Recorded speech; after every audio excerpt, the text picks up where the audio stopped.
Hi, friends. All right. So every week I say I'm so excited, but this week I am super, super, so excited. We're finally talking to Roshida Dowe, career break coach.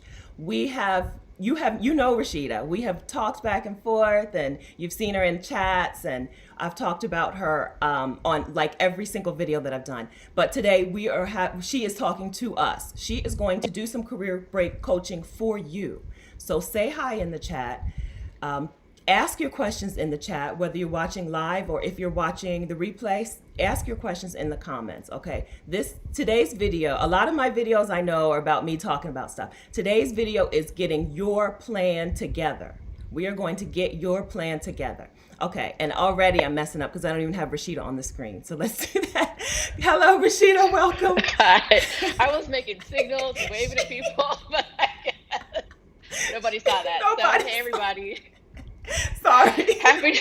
Happy to be here today and super excited to answer any questions you have about career breaks. Like Stephanie said, I coach people on taking career breaks all the time. I love working, especially with women who want to do this, who want to take a break. I love helping Black women step out of their current reality if they're unhappy with it and create one that they'll love. So here I am, and I'm waiting on you with your questions. Yes. Yes, we're waiting for your questions. Now, so Rashida took a career break, which kind of evolved into Rashida just being retired. So Yes. while we're getting you guys in, so say hi. Say hi first. Even if you don't have a question yet, let us know that you're here. So say hi first. But before we get into you guys' questions, so Rashida, you took a career break when, okay, so you were laid off already and Yes. you decided this is a great time to take a career break. Yes. I was laid off and my last day of work was April 27th. It was the last work day in April of 2018. And I had a planned trip to China on May 1st. So there was just like 5 days in between. And then my lease was up on May 8th. And so I was like, this feels like I'm not supposed to be here anymore. And there were so many factors to consider. One of them being I didn't want any of the jobs that I saw listed that I was qualified for. Like I was like looking for jobs, but I was like, I don't want to. I wasn't excited about anything. And I've learned that taking a job just to get a paycheck, while very important sometimes, you're not going to get happier at the job. If you weren't excited about it in the beginning, like, unless, I don't know, there's something major about the organization, you're not going to get happier. Most people don't get happier of a job, so they just get more and more dissatisfied. So I didn't want any of the jobs I saw. And then I was like, okay, well, I hate moving, absolutely hate moving. So I was like, I could renew my lease and continue to stay here. But like my rent I think it was over 2,500 a month for a one bedroom in Oakland. And they Mm. were, at the renewal date, they were going to increase the rent by like 8%. And I was like, so I don't have a job and I've got to pay what's coming up close to $3,000 every time I pay for parking and all this other stuff. I got to pay $3,000 to live somewhere when I don't have a job. I was like, I don't see myself renewing this lease. And if I'm not going to renew the lease because I don't have a permanent, like a form of income I can rely on, and I'm going to move, why not just move my stuff into storage and travel? So that was the thought process that got me there, but there were a lot of other factors that came in at the same time. So it was, if my lease wasn't up, I probably would have looked for a job and stayed there. If I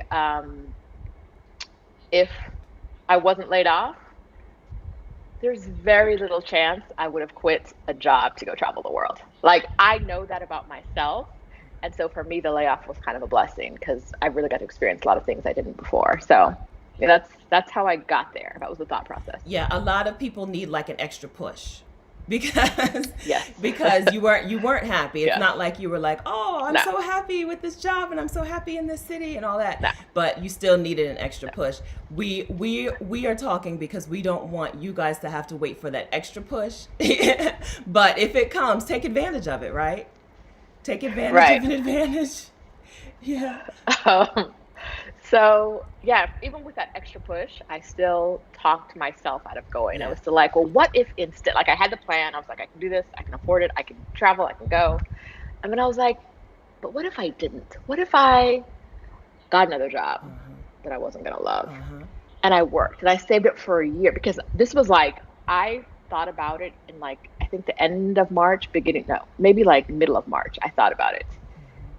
And I was packed out of my apartment by May 1st and about to travel the world. So my thought was, um, what if I didn't go? What if I went to work for a year and actually saved money with this intention? What if I was intentional about planning a career break for a year Yeah. and then going?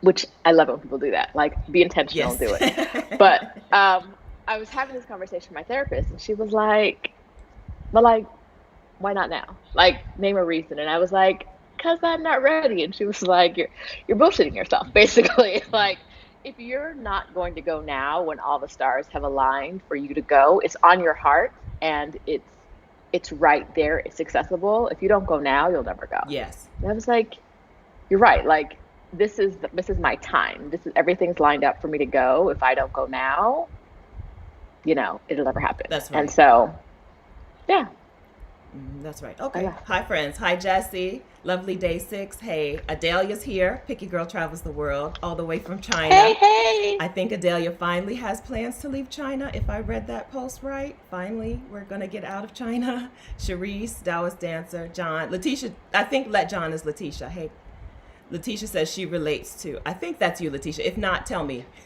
She says she relates to the layoff scenario. Yeah, because sometimes you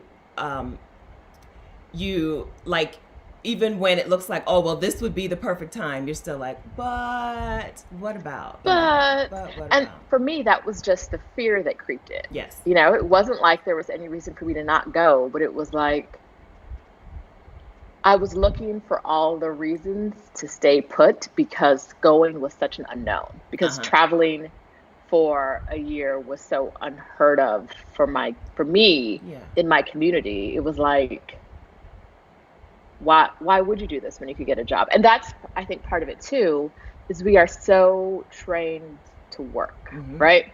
Like, we are, as Black women, told to get a job Get a and then job. get a better job Go to back and and go then back to school. go back to school and get a better Better job job. and keep getting a better job. Yes. And Start a that's a business. never-ending cycle. Yes. Mm-hmm. Yeah. Have a part-time job Yes. or a side A hustle. side hustle. And there's no break from that. And so for me, it was like, it felt sort of revolutionary to me, and it definitely felt revolutionary to some of my friends who were like, "You're doing what now? Uh-huh. Say word."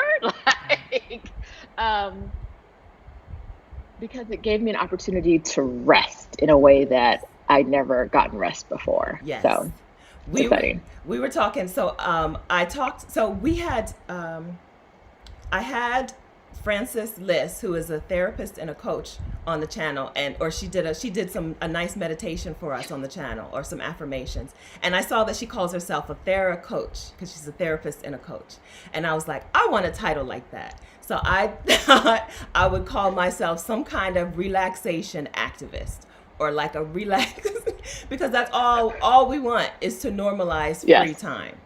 Yes. So you're a relaxivist? Relaxtivist, I don't like it that much. Okay. I'm still working it. I'm still working All that. right. All right. You should. You definitely should. But that normalizing free time, it's so strange that, or I guess not strange, but when you leave the country, you see other people who, like, they're perfectly okay with having free time. They celebrate having free Yes. time. They get a ton of vacation days from work, or whatever they call it, holiday time from work. And they're perfectly fine with, like, I'm going to spend the next 2 months just, like, not going to work. And And in traveling, one of the things I saw is that there are a lot of countries where people are really, really hardworking, and they need to be that really, really hardworking in order to maintain themselves. yes, But when they're off, they are I mean, there's no checking cell phone, there's no checking email on the weekends. There's no, like they are done. Uh-huh. And I think one of the things that I was thinking about with my travel is these are people who are working really hard to maintain themselves. Mm-hmm. But I think in the US, most of the people I know aren't working hard to like Right. sustain. They're working hard to get more things Mm-hmm. because they think they should have more things. Mm-hmm. And so it's this like never ending cycle of buying more things and paying more things for more Mm-hmm. things, having to work more to Mm-hmm. pay for more things because our culture is so consumer oriented and oriented on having more than being. And I Yes. really want to focus on the being. So That's right, because that stuff, you get that stuff and it doesn't add to your life. You enjoy it for a day. I got some new walking shoes and they're really pretty. And I just got them. I haven't even worn them yet. And, I'm back to the same level of happiness that I was at before I got these brand new pretty shoes. Right? So the stuff, yeah, go ahead. I lost you for a second. did you feel some excitement when you bought the shoes? Yes. Like, I was oh, like, did you feel some oh, excitement when you purchased the shoes? Was there like that rush of endorphins? Yes. yes. I was like, oh, these are great. It's going to make working out so much easier and I'm going to do it. The shoes came last week. They're still in the box. They're still in the box. But that's a personal But you problem will, that I you'll walk in the shoes. I walked this morning. I just didn't put them on because I didn't want to have to deal with the stuff that Okay. comes with brand new shoes. You got to relay some and you got to break them in and Yeah. Yeah, so the stuff is nice, but the stuff isn't going to change your life. Like time off will change your life. Okay, so we have some questions No. rolling in. Thanks guys for commenting. Feather Spirit 1111.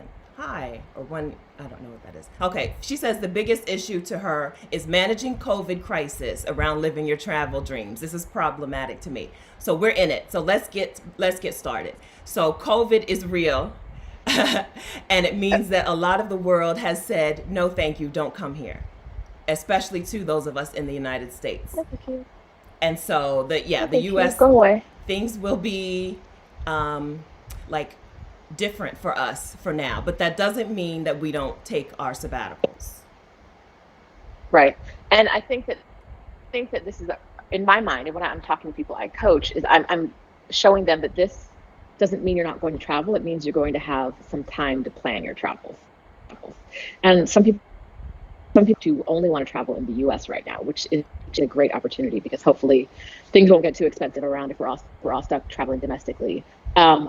But so many people in America don't actually explore America, so it's a great to do that and not worry about being in a country when your visa runs out, which is something to consider on a gap year, is that you only have a certain length of time in each country. So if you're in America and an American exploring America, you won't have to worry about that. But there's also this time, and everyone's experience in COVID is different. But if you have a dream to travel and you have the resources, this is a perfect time to plan it out. Like I said, I wish I had here to make my plan, to save money and make my plan and do everything.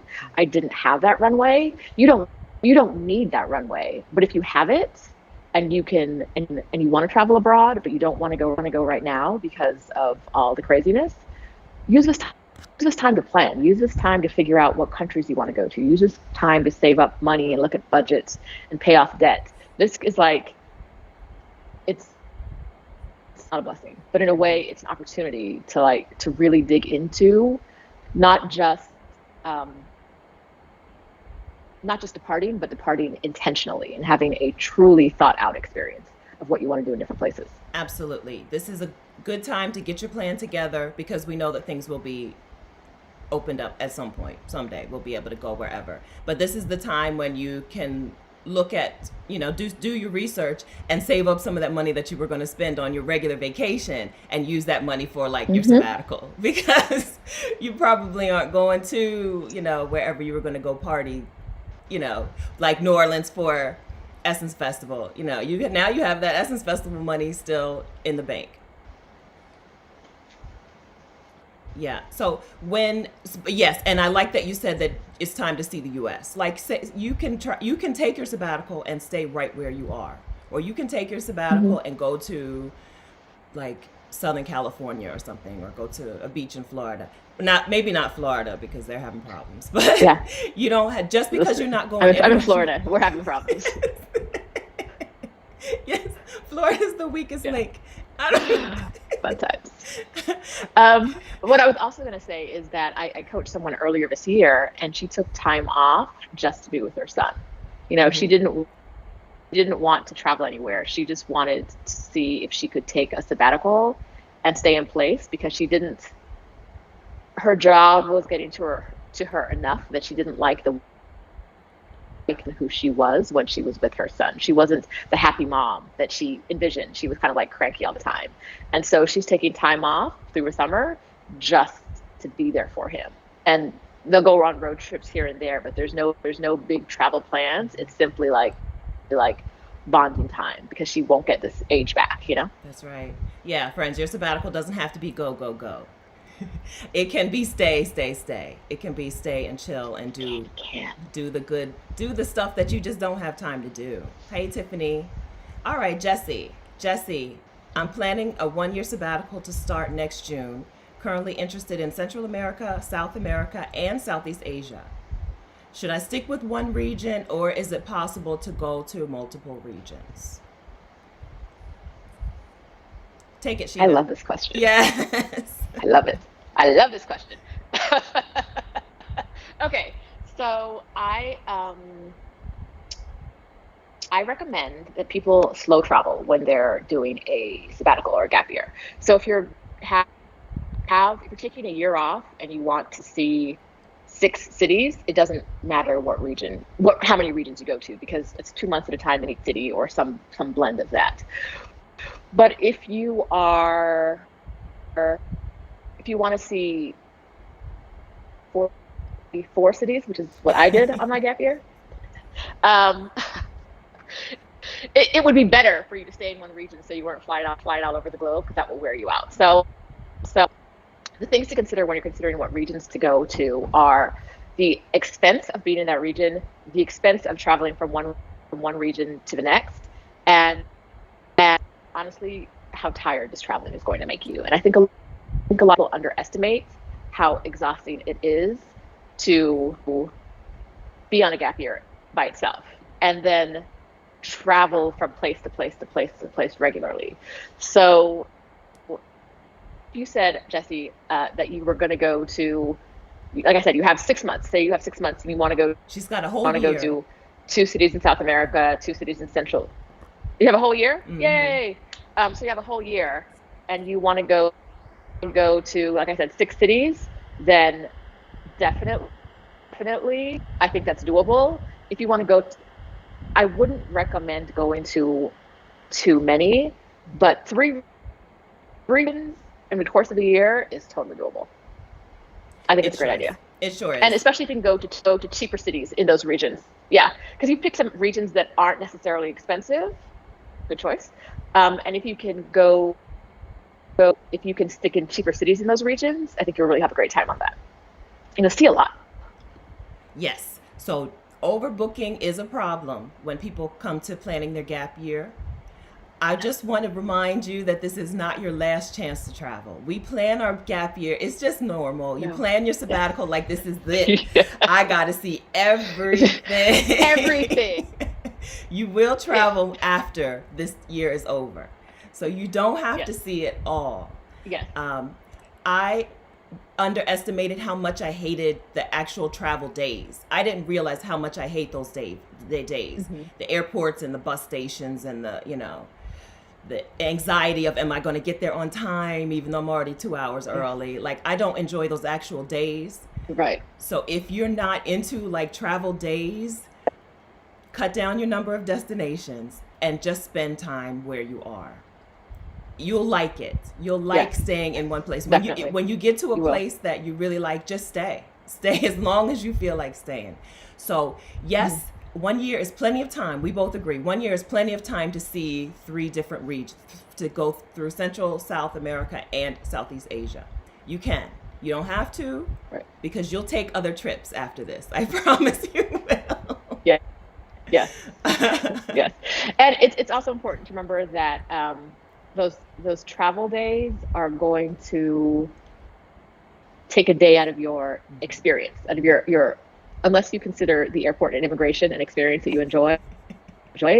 Um, the more you travel, the less time you have to experience the regions and the cultures. When I was traveling, when I was moving around like once a week, it was like I lost 1 out of 7 or 1 out of 5 days because that whole day is moving from place to place.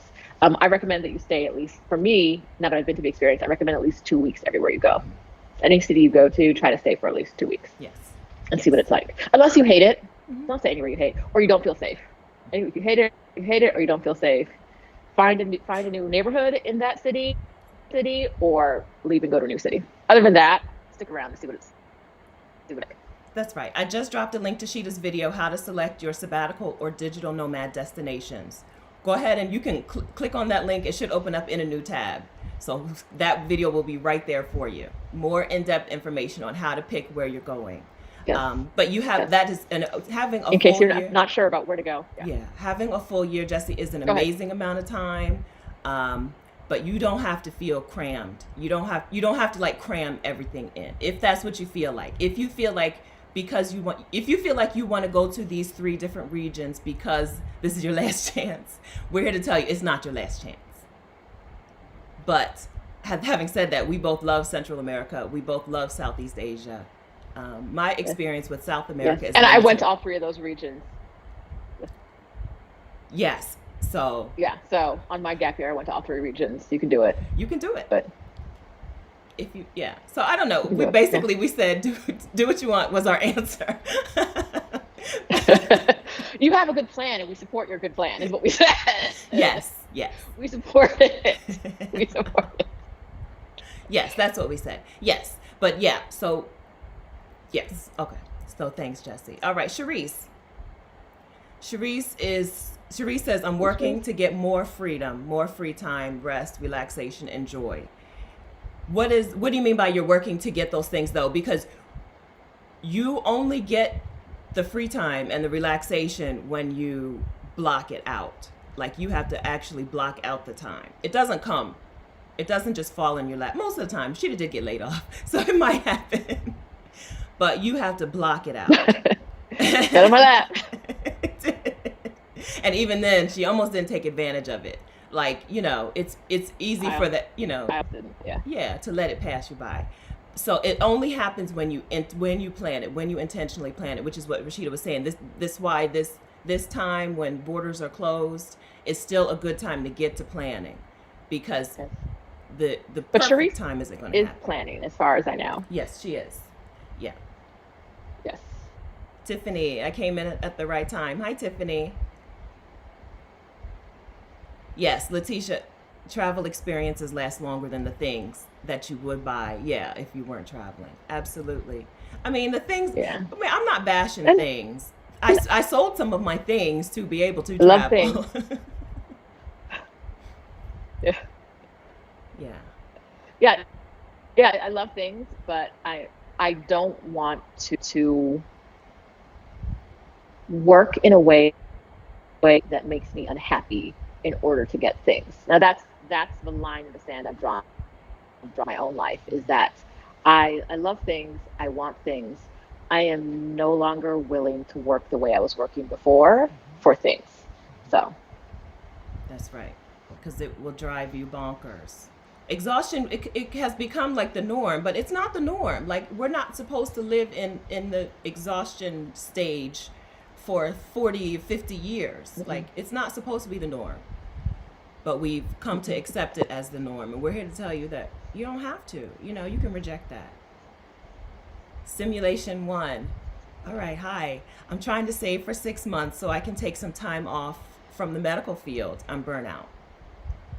Let us know. Do you have an idea? Like, when you say you're trying to save, do you have a dollar figure, right? Because a 6 month, if you want to go and do some lavish stuff, 6 months is plenty of time to treat yourself.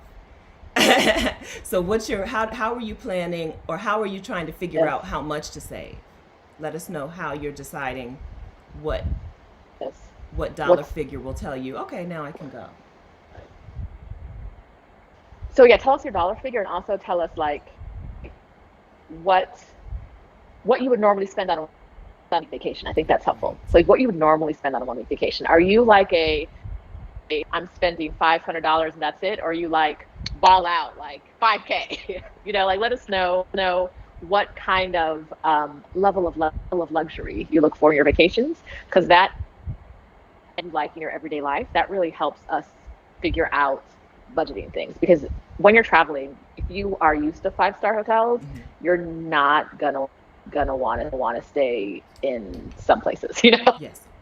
Like you may not enjoy certain things, and so it's really important to match the style of traveler you are with on a regular vacation to the style of traveler you're going to be on your gap year, and then look at what that means for your budget. Especially to start. Don't Did you find, Rashida, as you went along, that your travel style got more cheaper, or did you keep spending the same amount of money the whole time? Uh, I think my travel style got cheaper, especially because I intentionally started going to cheaper cities. Like I started going to around Southeast Asia. I went to Europe for a while, and I was like, this isn't sustainable. Like I literally was on the bus rolling into Geneva, and I was like, oh, I'm poverty. Like this is me in the mirror. This is what poverty looks like in this city. Like it's like when you come into the city, it's nothing but like Swiss watchmaker ads, and like they're super like all the expensive watches. They've got big billboards for them, or they got big things all over the buildings. And I was like, oh yeah, this ain't for me. Like I was walking past a Chinese restaurant, and they had the normal extras that you get with your meal. Like it was miso soup, salad, and a cup of tea for $25. And I was like, but that's the stuff you get for free with your meal. Yeah. So I was there for like 2 days, and I was like, no, I was I booked the Airbnb for 2 nights, and I was like, let me see if I want to stay longer. And I pulled into the city, and I saw like restaurant prices. Like a small pizza or medium pizza I saw somewhere was, I think it was like 32 or something like that. And I was like, for a I can't do that. You see my mom in the background? Yes. Hi, Mom. Tell her she doesn't have to hide. Everyone says hi, Mom. We know she exists. And I'm in her house.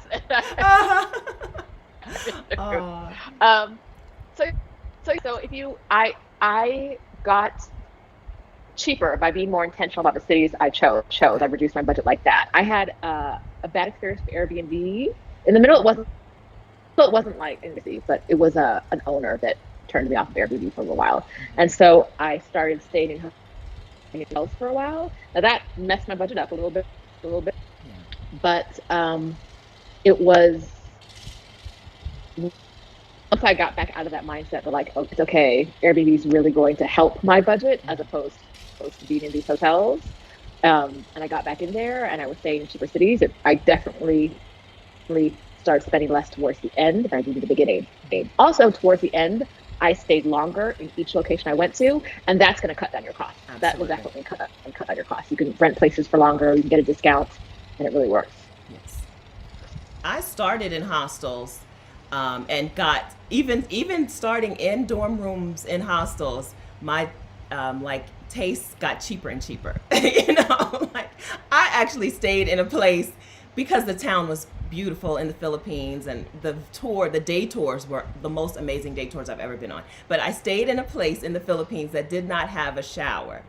It had there was a bathroom, like a room with it was a cement room with a bucket of water that they brought you. You get your own bucket of water, and you get a cup, and you splash yourself with water, and you shower. You soak yourself up, and then you right.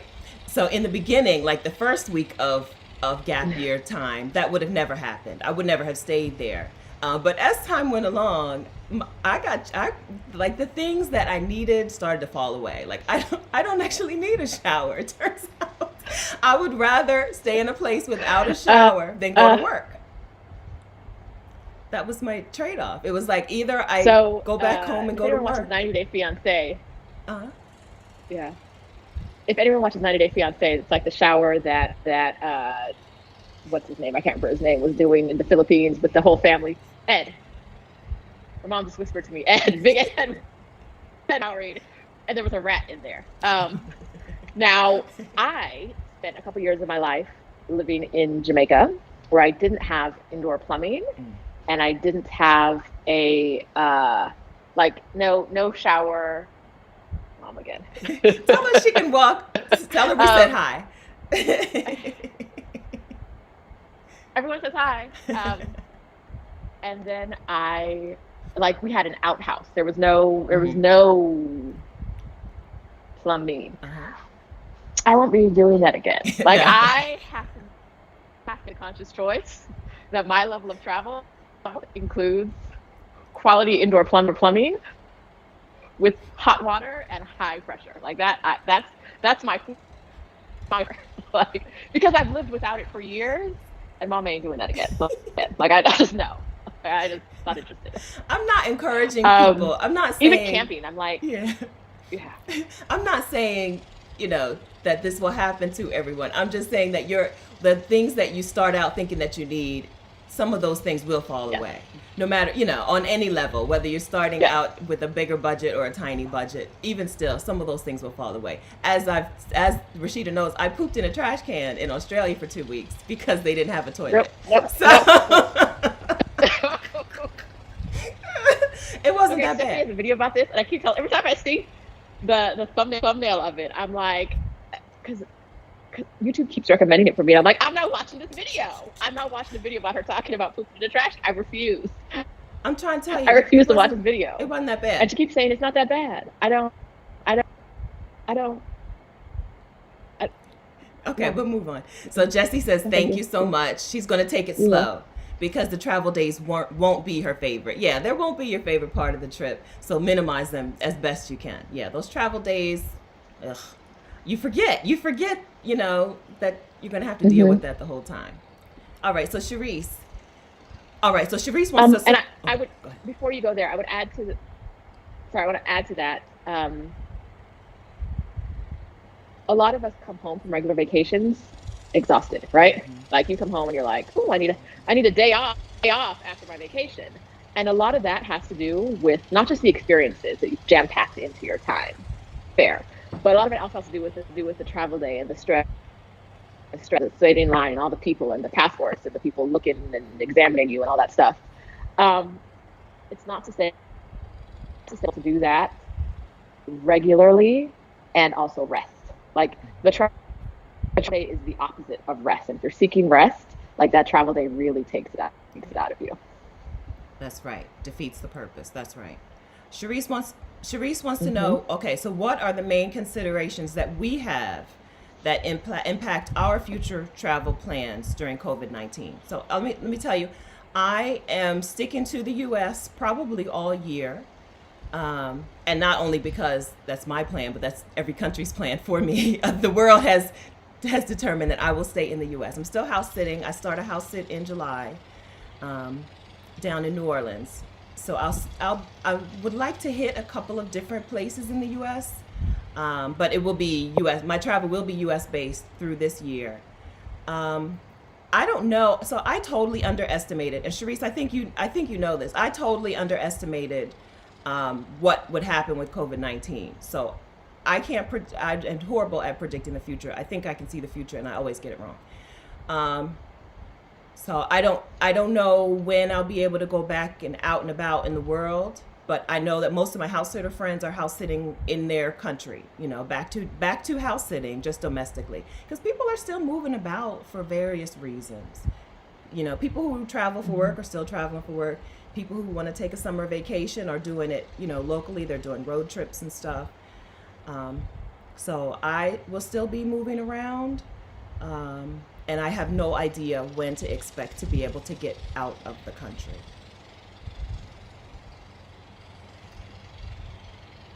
So for me, I'm a bit of a germ on a regular day. So throw in like the invisible COVID-19, and I'm like, ooh, strangers, no. Um, and so I haven't gone as far as making future travel plans. Like I'm supposed to be in Baton Rouge in October, maybe. Um, is there a chance I'll cancel that? And it's for a conference. Is there a chance I'll cancel it? Do I want to be in like a big hotel with like and conference rooms all day in October? I don't know yet. I kind of want to see. I'm really interested in seeing what it looks like when we hit the second wave. Like that's I think what is determining my decisions right now. Like that's the point I'm waiting for. If I might take a couple of days around Florida to see. There's a lot to see in Florida, but I right now I'm more okay with not traveling than I've ever been in my life. If you guys got my story, I am supposed to be in Mexico now. I moved to Mexico City last May. I came to Florida for a week vacation in October. Then I needed surgery randomly.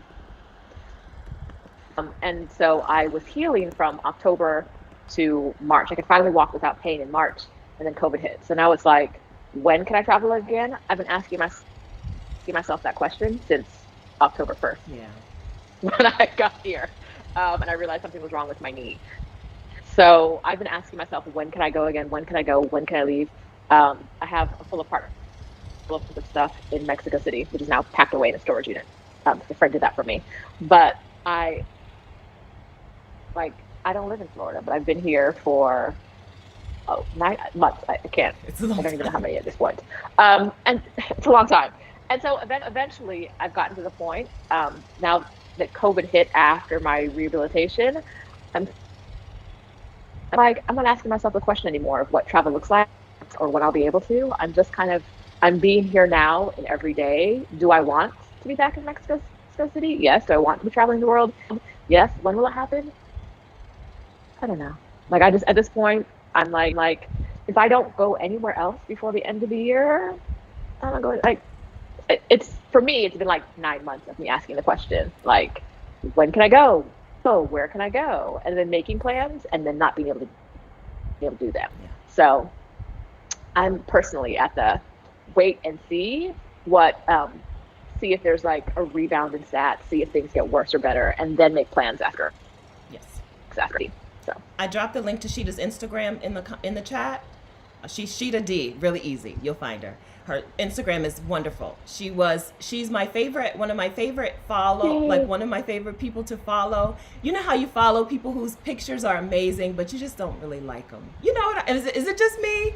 You follow people and you're like, but she has the tandem of amazing pictures, and you love when her stuff comes up.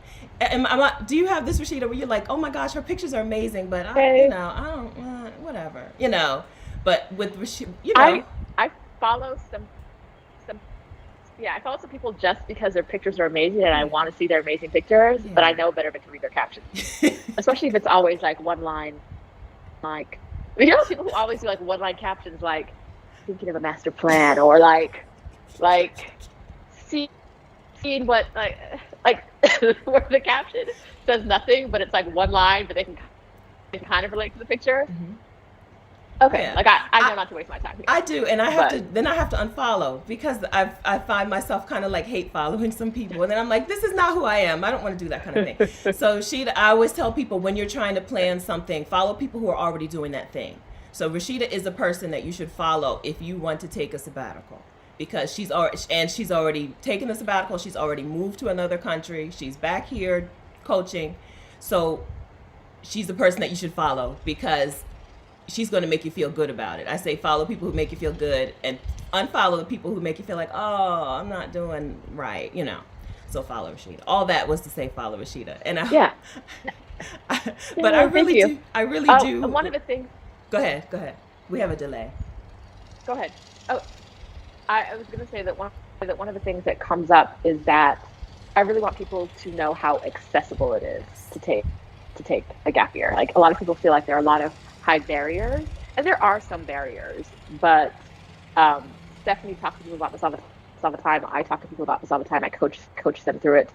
Most of those barriers you can kind of kick down with some time and some effort. You can get all of those I can't speak to every situation, but you can get most of those barriers out of the way. And so I really do want you all to hear with the idea that you can take a sabbatical if you want one, if that's not already in your mind. But if you're here, you might already think that. Yes. So Steph and I, you guys probably already know if you're on Steph's channel, but we did we interviewed 12 women about their experience. And so can you drop a link to that, Stephanie? 12 days of career breaks. It's going to take me a second, so I'm going to put myself off screen.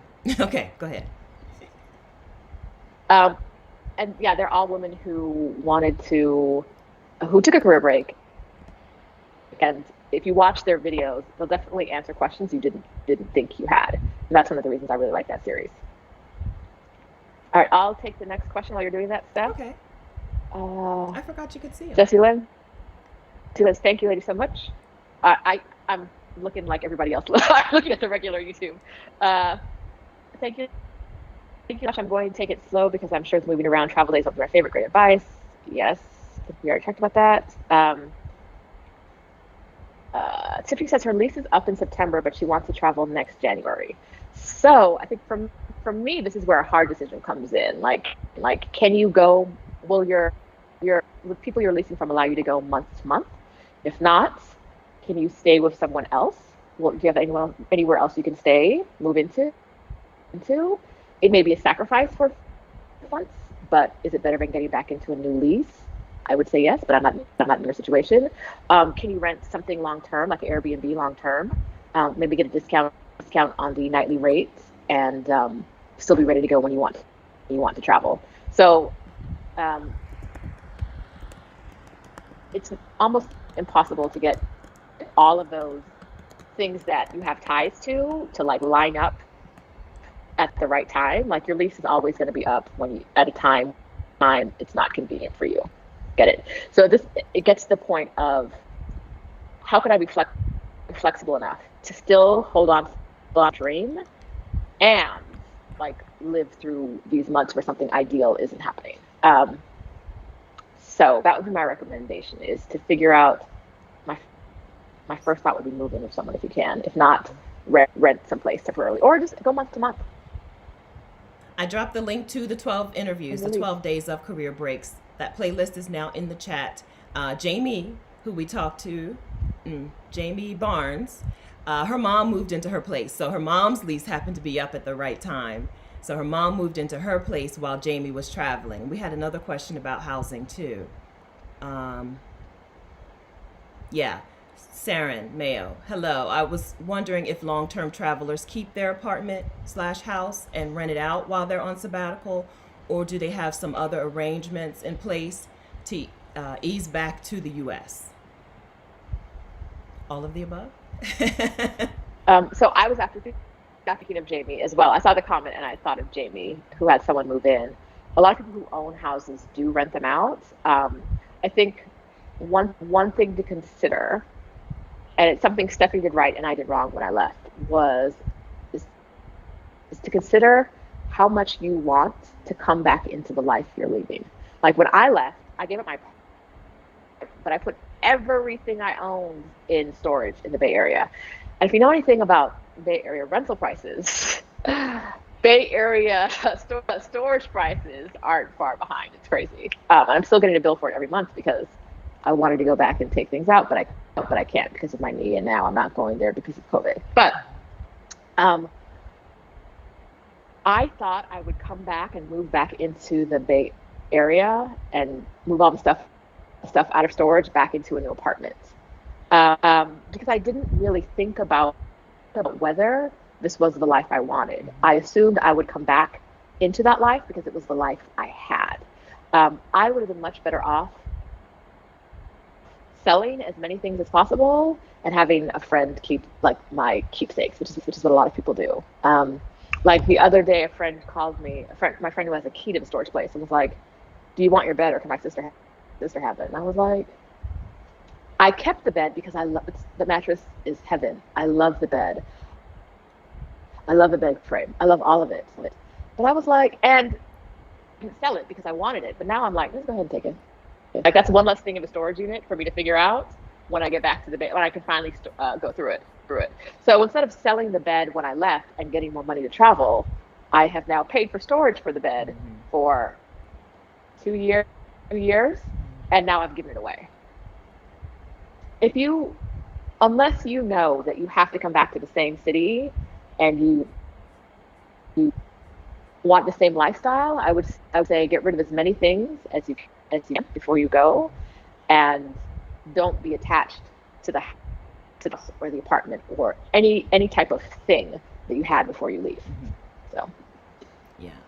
Yeah, I agree with that. I didn't know exactly what I was coming back to, but I knew I wasn't coming back to that same life because I just didn't like it. Like I didn't like pretty much anything about the life that I was living.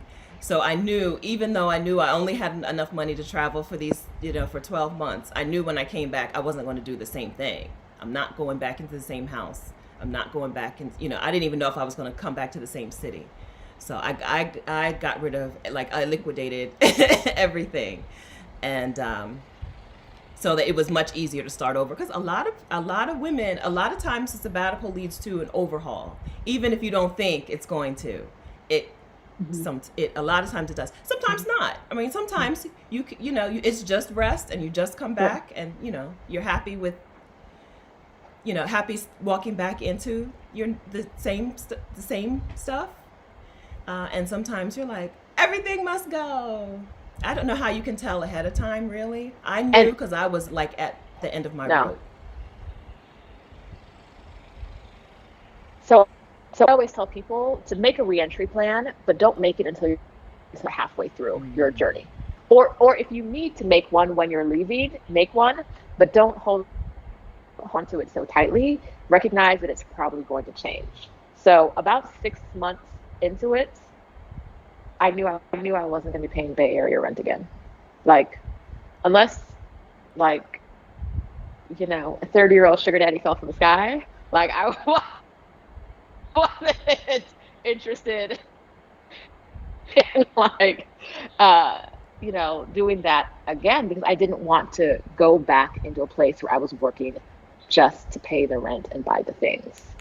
And so if you'd asked, like I said, in the very beginning, I just knew I was coming back. And now I'm like, I haven't been there in 2 years. Uh-huh. Yeah, going around the world is an eye opener. You're like, this costs what? This costs what? I can Mm-hmm. I can get a whole apartment for how much? Oh, I'm never going back. I Yes. ain't never coming home. Uh, Never. Never ever. All right, let's see, where are we? Lovely day 6. Back to Geneva. So Rashida, when you had to change, this is about when you had to change your plan in Geneva. Lovely day 6 wants to know, was it easy to pivot to the next country? For example, after those 2 days in Geneva, was it easy to book another flight, train, or bus to your next location?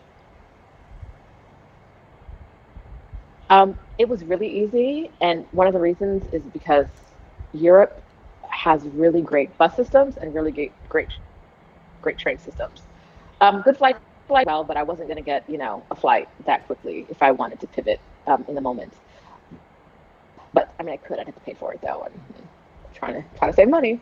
Um, so in most European towns I went to, there no matter what city I wanted to go to next, there were multiple train options each day. There were multiple bus options each day.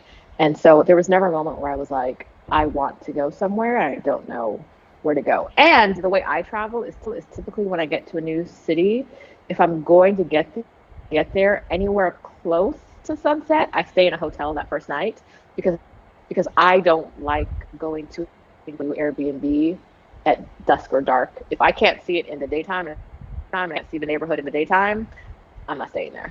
Like I need to come to the daytime time and be like, okay, you know, see what happens. Open the door, I also don't want to get somewhere where I'm uncomfortable and then it's the middle of the night and I've got to move to a new place. Yeah. So I usually stay in a hotel the first night.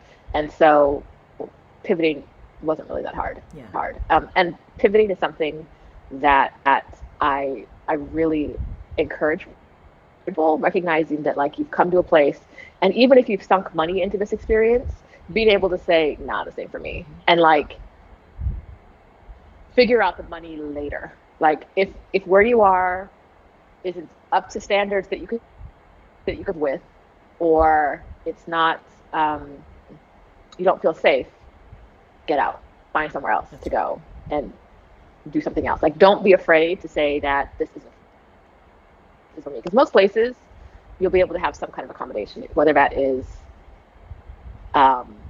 either travel insurance, which you should all get before you leave, travel insurance, whether that's travel insurance or dealing with the person you rented from, or whatever it is, you can usually find a way to get at least some of your money back. I stayed in an Airbnb in Mexico, and I booked it because it was 2 blocks from my friend's place, and I was there. The first day I was like, did I see something? And then I was like, nah, I didn't see anything. And the second day I was like, no, that's a roach. That's a big ad. Yeah, that's a big roach, right?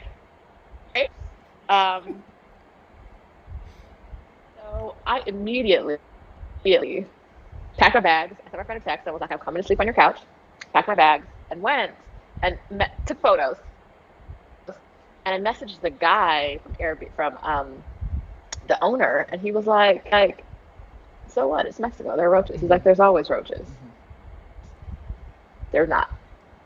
And so I wrote back to Airbnb, and I was like, this is what he says. But always roaches. Roaches should be part of the description, right? Like, if your apartment always has roaches, you need to list that in the description. Or it doesn't always have roaches, and you're bullshitting me because you don't want to give my money back. And so Airbnb was like, all right, you stayed one night, you didn't stay another night, we're going to give you the money back for one night. They ended up giving me all my money. Yeah.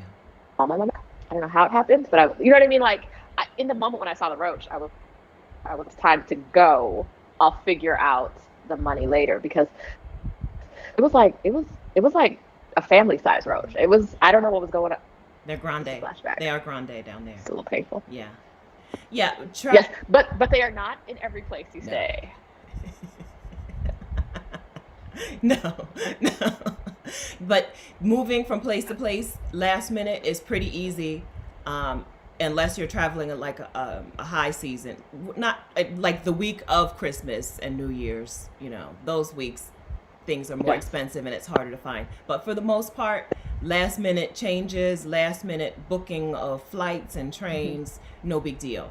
It's not like here. Like in the U.S., you have to book everything so far in advance. But in most of the world, you can book the day before and pay pretty much the same price, except for, you know, the highest of the high season. Yes. But I would say the exception for that is if you are going somewhere where there's not a lot of places to stay. Like or you're really far out in the country, or like say you've gone to some city, or like you had to take a boat, plane, and train to get there. Like when I visit my best friend, she lives on an island, so I've got to like drive,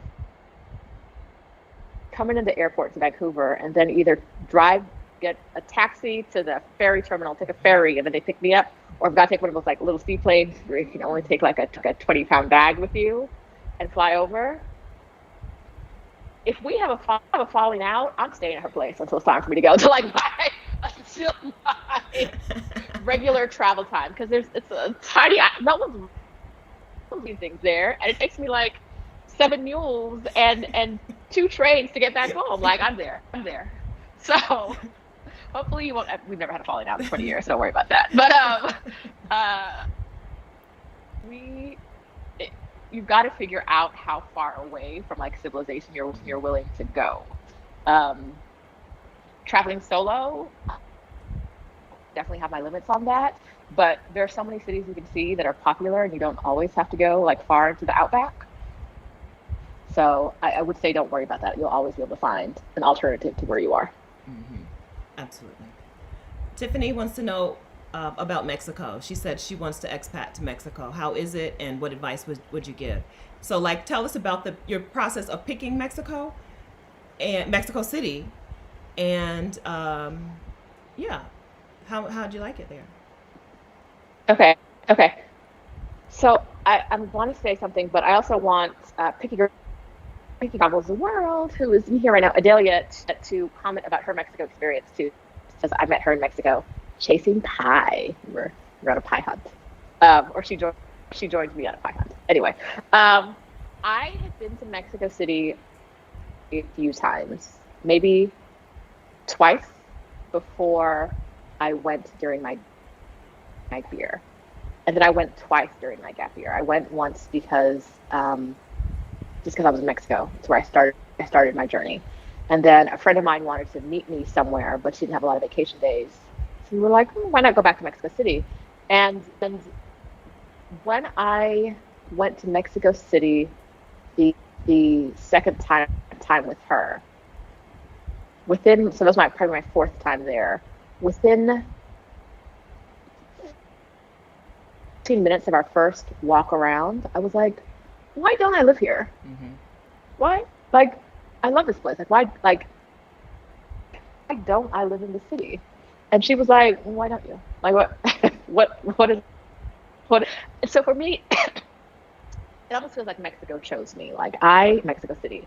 I've been to a lot of other places in Mexico, but there's something about the energy in Mexico City that I just love. I always say, don't kill me for this, y'all, but I always say it's like New York, but with nice people. Because there's so much to do, there's so much to see. It's like energy, and it's kind of frenetic, and there are so many museums and great restaurants. But if you want to lay in the cut and not see anybody and just be home or just rest, that's available too. So you want to be out all night partying, that's yours. You want to be in a spa all day, that's yours. It is like a big American city, like a huge American. Mexico City is huge. It's a huge American city for maybe like 1/4 of the price. So, and this was not just a price decision. It was also, I really like it here, and it's also close enough. It's close enough to the U.S. that I can get back home, wherever that is, in a few hours. It's not like when I was in Asia, it was like a 2-day experience to get back home. In Mexico City, I can get a direct flight to my mom's place in Florida. Like just 2 hours later, I'm there. So it gave me the opportunity to be closer to my family and friends, and still be in a foreign country where I feel very safe all the time. I feel very welcome all the time. And I want to say this in a way that is thoughtful and understood. My instead of feeling like I am at the bottom of the hierarchy, which you can feel a lot in the U.S. I feel I'm not at the top of Mexico City because lots of the Mexicans are rich. Like, there's a lot of money in Mexico City. Coming in as like middle class in America, you have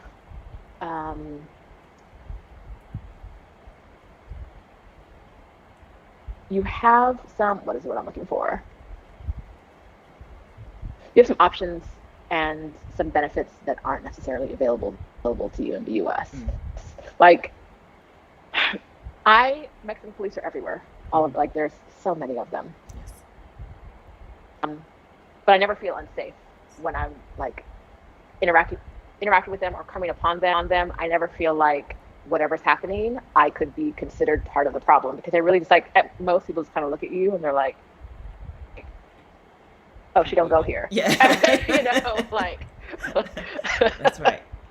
And it's a place where people are really good about minding their own business. I like that. I think people of color are traditionally like good at being like, we're here for the community.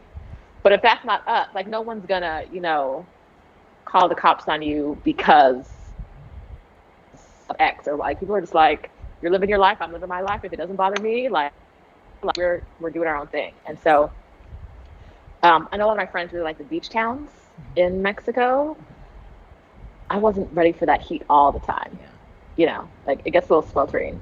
And so for me, Mexico City was like the perfect blend of what I wanted and what I like.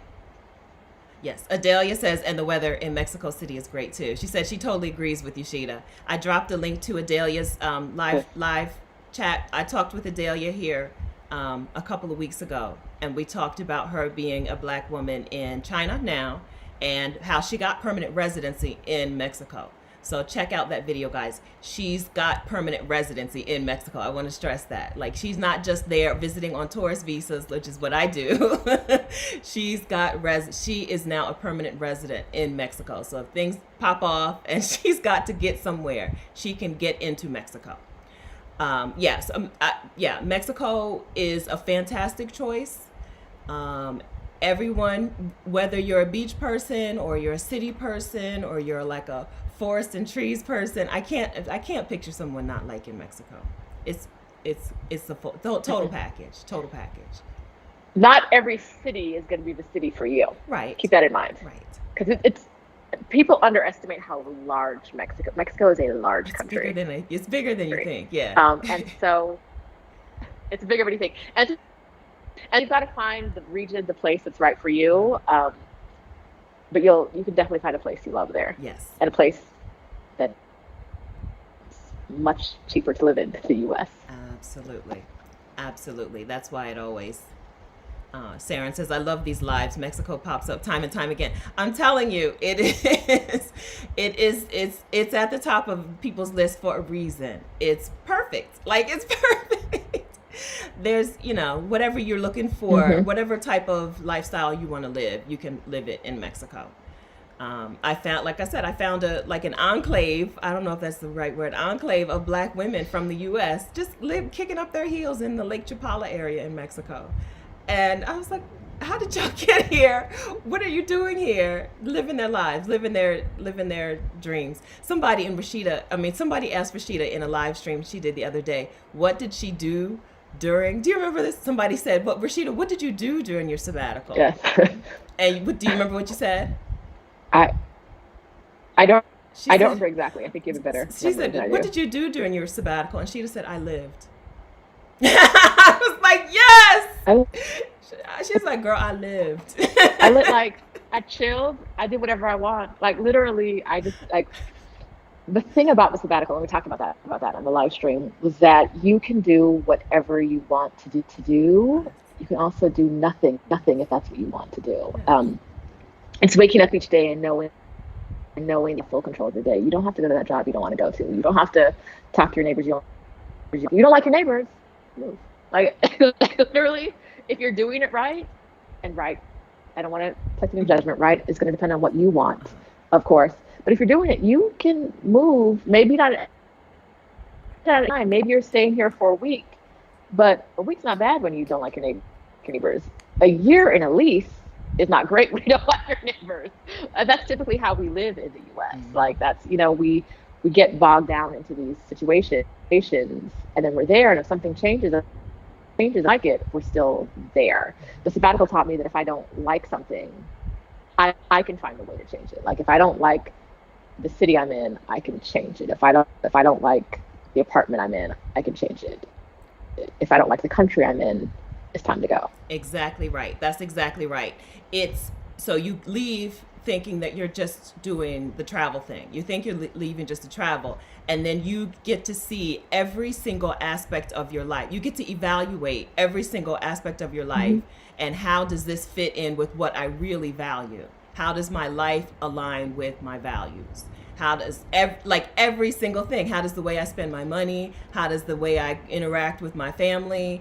How much time I spend with my family and friends? How does that align with my values? How does my freaking wardrobe?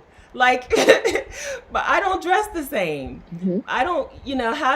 How am I showing up? Go ahead. What I was going to say is it also shows you what things in your life are there because of either cultural norms or because of other people. And it's weird to say that, but like, I'm a yoga teacher. I practice yoga all the time in the US. When I started traveling, it was hard to get in studios because different and figuring out time, that wasn't my priority. But I also didn't practice at home anymore, and I realized that part of yoga for me was the community I was in. There was always someone, like, we were always going to classes together or doing things. And so for me, it wasn't just that I like to practice yoga, it was that I like to practice yoga in my community. And when that community wasn't there, it was like, how much of a priority is this yoga for me? I guess not much, because I haven't done it all month. And those were things I didn't realize until I stepped out of my community. So is brunch really, really your thing, or do you just like that opportunity to kick it with people Right. that you enjoy? You know what I mean? Like, those are the things you kind of figure out when you step away from your life as it is right now. It's like, who am I when none of those influences, positive or negative, are around? Like, who am I when I control every aspect of my day? Okay. Yep, we interviewed JC in those 12 days videos, 12 days of career breaks videos. And I can't forget what she said. She said while she was out on her sabbatical, she started to think how much of me, like how much of my personality is just things that I've taken on to survive my environment. Like how much is really me and how much is just external influences. And I can't stop thinking about that, because that happened to me. I didn't have the words to express it, but that happened to me. Like, I learned that I like to talk to strangers. I can't tell you how many times during that year somebody, like mostly Dutch people, because they're very bossy, Dutch women, they'll be like, hi, I'm going to this market at this time. I stayed in hostels, so it was easier for people to just strike up conversations with me. But I'm going to this market for dinner. Do you want to come with me? Yes. And then we travel together for like 3 and 4 days. Absolutely not like the old Stephanie. Like, there's nobody who has heard me say that was like, yeah, that makes sense. Everybody's like, you did what? You know, I got all these pictures with Claire, who I probably won't see again. Right, all these pictures with Claire for these 3 days, and I'm hanging out with strangers, and I'm sitting in Vietnam on a red stool just talking to a Vietnamese lady every night after dinner. We would sit down and talk, you know, like, because Stephanie, like, I thought that Stephanie didn't like to talk to strangers. Stephanie didn't like, you know, people asking her questions, and don't bother me, and I'm have my blinders on, and I'm going this direction, and don't stop me. Turns out that wasn't me. It was just something that I had put on because of the environment that I was in. And when I have free time and, you know, am in a different environment, I like strangers. Who knew? So, yeah, I think that the whole idea of going and being and like learning about yourself, some people go with the intention of like finding themselves.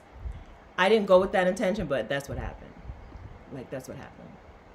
I have a link to Rashida. Rashida has planning resources. I know we've been on for over an hour and we haven't linked to Rashida's stuff yet. Rashida is a career break coach, and she has planning resources on her website to get you planning, right? Because we don't want to keep talking about it.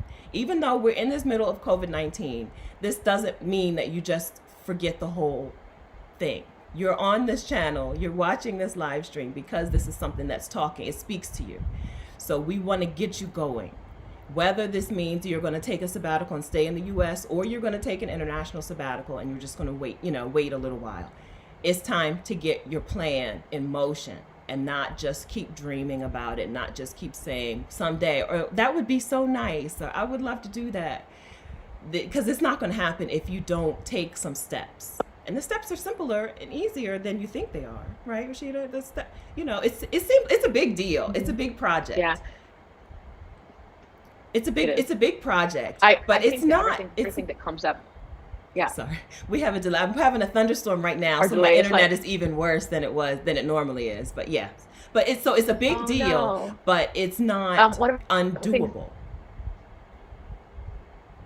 Yes. One of the things that comes up frequently too is women feel like that's something other people can do, but I can't do it. Like they put themselves in the position of people who, for whatever reason, whatever roadblock is in the way, they see it as something they can't get around. Or we also, because we don't see people who look like ourselves doing it a lot, we don't think we can. So we think that, like, it's for young people or people with no responsibilities, or like, you know, but you don't realize how accessible it is to you unless you try to make it happen. So unless you say, I want to do this, I want to plan it, you'll never figure out if it's really possible. Otherwise, it just seems like a dream or something that, like, you know, that's rich people shit. Like, but it's not. You know, it's as accessible as you make it for yourself. And the more flexible you are in your planning process and in your experiences, the more more accessible it will be to you. So Absolutely. I always recommend it. Yes, I talk a lot about budget travel, and so that makes people think that you have to like backpack to do it. Rashida did not backpack. Rashida was not, she was not pooping in trash cans and showering with a bucket and a cup. So I don't want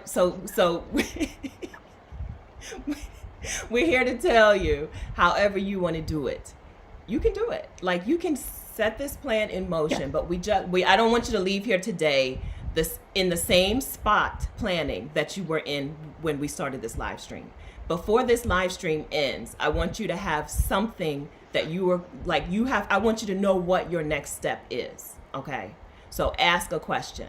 So you've taught, if your questions are about a specific location, ask your questions. If your questions are about how to set up or how to determine what a budget is, Rashida's got resources that I've just linked to. Her resources page is chock full of information.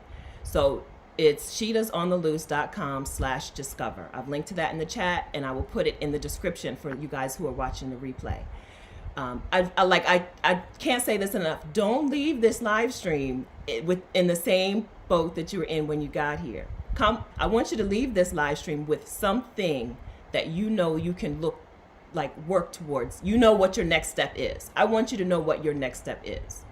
I think that the first steps to planning a gap year are to decide what is the theme. I like themes to things. What is the theme of your year or months or however long? Mine was to volunteer around the world. Turns out I actually wanted to rest. And so I did a lot less volunteering than I originally thought, but that was my original theme, right? I'm going to volunteer in 12 countries. I volunteered in 3 because my theme switched from volunteering to hammocking. I have mastered getting in and out of a hammock, but my theme changed, right? But come up with a theme. I like the idea of coming up with a theme, even if that theme is rest.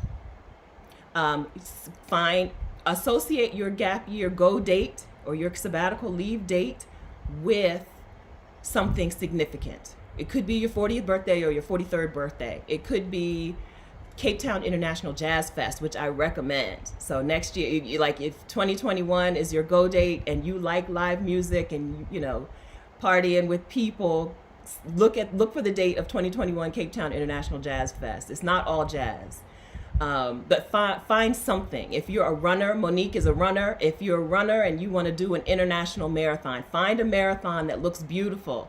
Pick that date as you're going to be in that city on that date, and then just come up with okay. So the third thing is what I usually say is come up with a list of things that you're going to need to clear up, but you don't have to come up with a list because Rashida has a list.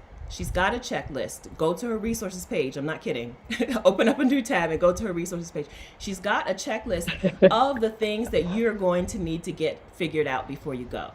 These are not things you need to figure out today, but these are things that as you go, you're going to need to get them figured out. This is it. That's all it takes to plan. You need to get your theme together. I like the theme. You don't need to have a theme. I like having a theme. Get your theme, get your go date, and that can change. And then get your list, get your checklist. That's it. That's it. What do you think, Rashida, about getting started? Those are the first steps. So I'm going to add. So yes. I've never considered a theme, but maybe next time I'll think about that.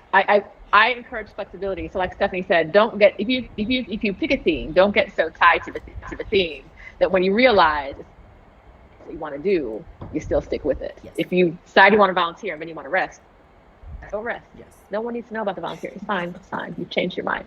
You've grown.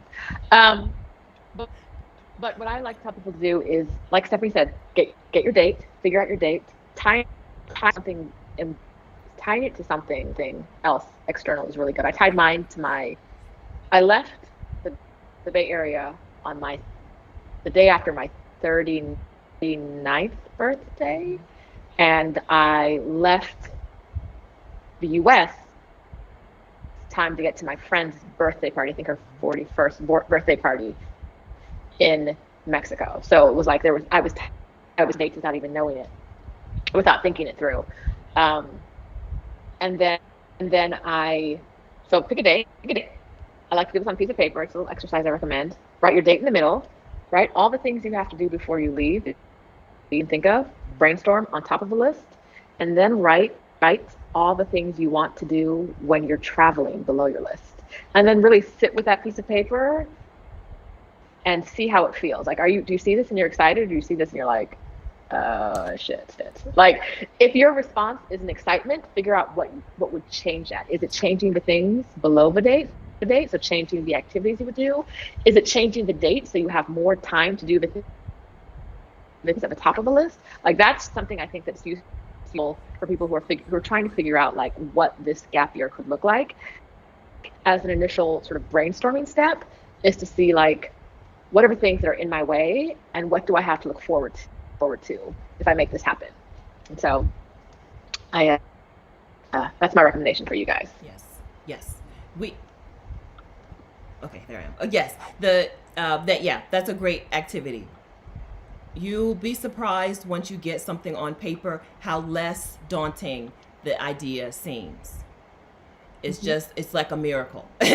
Once you get it on paper, you're like, oh, well, these are the things I need to figure out, instead of like just stuff floating in your head. Put it on paper. We do it. Do it. Kay, hi Kay. I don't think I've said hi to you, and hi Petra. So we're gonna answer Kay and then Petra, okay? Because I think Petra's is a bigger conversation. So Kay says, first she says she loves planning around a special event. Yeah, I recommend it because it's easier to get out the door. It's easier to get out the door when you have it tied to something else. Lake Chapala also sounds like a great place from what I can see. I didn't know there are a lot of Black women there. Are there any interviews on any of them? I haven't interviewed them yet. When we got together, so I walked out of a breakfast place that had really good breakfast. Breakfast is my favorite thing. So I walked out, and these two women rolled by in a car and yelled at them, "What are you doing here?" Hey, like in a friendly, happy way. Hey, what are you doing here? Who are you? How come we've never seen you before? And I was like, I house sat here 6 months last year and I never saw you. The only Black woman I saw was a Jehovah's Witness who kept trying to like minister to me or whatever. And so I saw her all the time. Every time I left the house, I saw her. But I never saw you two. And so they were like my in to like this secret, it's not secret, but like this entire community of Black women down there just thriving, just flourishing, just living. I haven't, but I will ask one of them to come on. Their community is a little like metaphysical, I guess, more spiritual. And it was, I just want to have fun and take selfies. So the conversation with them will be a little deeper than my normal, like, hey, here's how you get, good selfies when you're solo, So the conversation will be a little bit deeper, but I will ask one or two of them if they want to come on and chat with you guys about what it was like. Queen Michelle is her name, and she has a book on the process of moving to Lake Chapala. So I should have her on the channel. So thank you for saying that, Kay. We'll do it. Petra. Okay, so Petra's question is more. Kay had some more questions up. Oh, before you go there, sorry, Steph. Yes. Kay had some more questions up. Scroll. Did you see those? Are there any one Facebook was groups? If you can only travel in the summer, where is a good place to go that is not too hot? All right. Mexico has a lot of high altitude cities that don't get burning hot, which is why some people like it.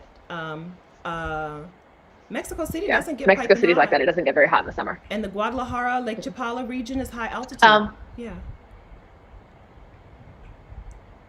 I think this is one of those. What I like to do when I'm considering places is Google what's the weather in this month. So what's the weather in June in Honduras, or pick a specific city. I always pick a specific city because I want you to plan, be thoughtful about the weather, but I also want you to be more focused on the city you want to experience, and then figure out that city will work in that time. So don't necessarily plan around. I would say don't start with the weather and then pick the cities. I would pick your ideal cities and then check the weather in those cities. I get it though, Kay, because I boycott winter, so mine is the opposite. Like I'm not going. If it's a Mm-hmm. winter location in the wintertime, I'm not going. So I understand why. I understand the weather being at, very high up on the priority list. There are lots of high altitude, beautiful cities, right? They call all of them are like, oh, we're the land of eternal Right. spring. Ecuador, what is it? Cuenca, Ecuador is also called the land of eternal spring. Mm-hmm. Ajijic and Chapala, Mexico are called the land of eternal spring. So there are those places that are in, that have higher altitude that keep cool in the summer. Right. But the reason I recommend that is because there are so many options for good Yes. cities Yes. in the summer. Yes. And so if you start with where you want to go or what region you want to go to, figure out where in that region you should be. Yes. Absolutely. I like nomadlist.com for stuff like this. I always put a disclaimer. You will lose hours and hours of your life on this website. Okay? So don't blame me if you don't get anything else done this week. Okay? But Nomadlist is a place where I go to just check out stuff. People, it's self reported. So people list like what is the internet speed in this city? What's the weather like? How friendly are they to like how LGBTQ plus friendly are they? How the race stuff? They also say like what is the racial tension or whatever in that place, but it's usually not geared to black people. That's been my experience. Most people, yeah. But yeah, check out Nomad List, but be forewarned, you will lose hours of time. But they also include weather. Like where if you pick a month, you can say I want a month where the weather, like you could say August and the weather is blank, right? August but mild, or August but cool, or whatever. So, but don't say I didn't warn you. You will lose a lot of time on those sites. All right. And Petra, okay, so I do want to answer Petra's question. Hi, Petra. Okay, I want to go to Greece and Italy. Both are on my bucket list. What is the safest way to travel these countries by myself? This is a topic where I kind of go a little preachy about the idea of safety. What is safety? What does it mean? And why are we concerned with it? So I'm going to let Sheeta, I'm going to let Sheeta go on this. And I'm going to stay quiet. Um, so I would say that if you can commute in the US, whether that's by car, bus, train, wherever, you can travel through any country in the world or to any in the world and through that country safely. Like I've never felt less safe in any country abroad than I have in US cities. And so your question asks about traveling to those countries. I mean, depending on where you are, typically it's a plane ride, and then you get there, and hopefully you know how you're going to get to the place where you're staying. If your question's about traveling inside of that country, I wouldn't worry about it. I think that one of the flaws in being,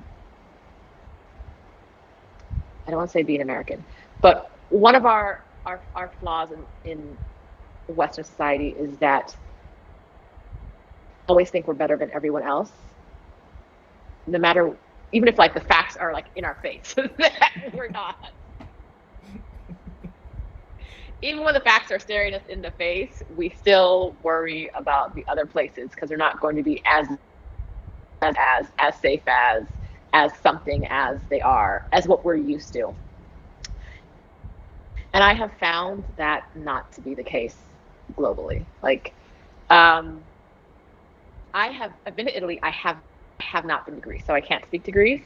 But I've never felt unsafe anywhere in Europe. Day, night, solo with other people. I've never felt unsafe. I don't feel I didn't feel scared. I didn't feel like anyone was out to get me. I feel like 99 times out of 100, people just leave us alone. And have if you can get around your own city, you can get around a foreign place. I always tell people to sort of act like you would act at home if you were by yourself. So if you wouldn't get like pass out drunk at a bar by yourself at home, don't abroad. But and that's just one example, but it applies to a lot of different things. Yes. Like, don't do things you wouldn't do at home by yourself, and you'll be fine. She says, is it safe to go out at night by myself as a black woman? I also have not. I have not been to either Italy or Greece. I've been to Hungary. I've been to Serbia. I've been to France and Spain and Portugal. But so in a lot of those places, they don't really care that you're a black woman, right? They just care that you're American. You are a dollar sign. Like you're a walking dollar sign. So people will try to get money from you, but they're not concerned with you being a black woman. They will peg you as I don't know where you live, Petra. Tell us what city you're in.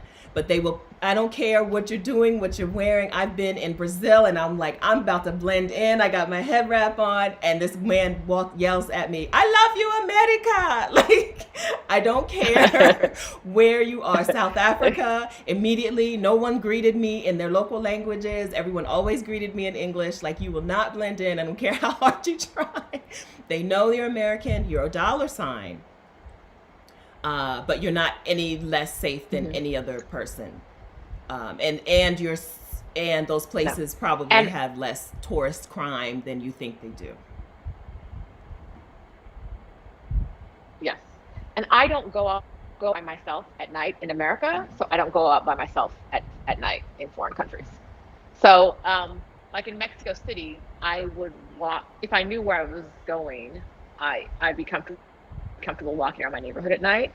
But I think that's different than like going out to a restaurant, going out to a bar, going out to a club. I'm not doing that by myself. I'm not doing that in the US by myself, so I'm not going to do it in a foreign country by myself. So if that's something you do at home, do I think you're not going to be safe? No. I think if you do it at home, you know what you're doing, you're used to it, you can do it. I think you're going to have a better experience than you would at home. You've got the blue passport, you've got the American dollars. You're in a privileged position. Yes, I agree. Adelia agrees also. Adelia says, I've been to Greece, Athens, and Mykonos. Safety was not a concern. You're a tourist. They want your money, but no issues getting around. Yeah. That's one of the best parts about leaving the country. You're just an American in a lot of the world. You're just an American. We don't get to feel that here, but you're American. Yeah, you don't get to feel that here, but out there, Petra says she's in Phoenix. Yeah, so you're going to feel whatever if you feel okay going out, and I am like a walk alone at night type of person. I've done it in all different cities, big cities, small towns. I do it because I feel extra safe because you can't really pick me up. I'm bigger than the average person can't walk by and scoop me up. So I feel like I have like an extra layer of safety. So I do probably do more of the things that people would say would make me unsafe. And still no problems. I always feel safer out of the US than in the US. Always. Always.